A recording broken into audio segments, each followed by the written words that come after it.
Hello everyone! Halika, mag-tsaa tayo. Ito ay tsaang tinatawag na chamomile tea. Ito ay pinaka-nakakatulong sa pagtulog. Alam nyo ba na ang chamomile tea ay may antioxidant na tinatawag na apigenin. Ito ay nag-i-induce sa ating utak para antukin.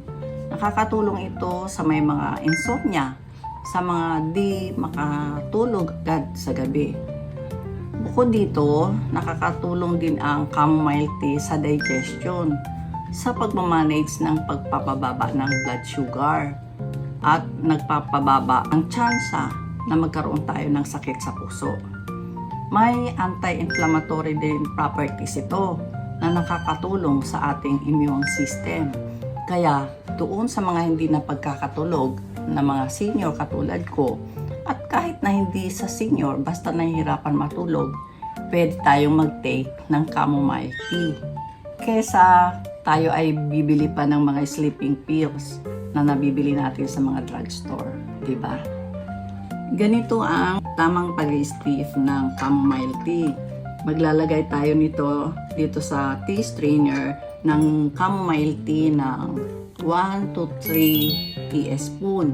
Tapos, lagyan natin siya sa mainit na tubig at pabayaan natin siyang magtagal ng 5 to 10 minutes.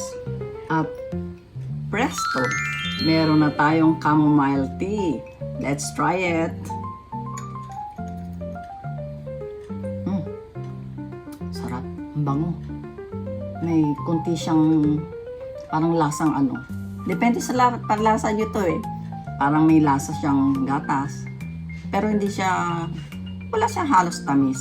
Okay lang. Good talaga ito sa mga may matataas na blood sugar. Halika, magtsaa na tayo. Thank you for watching.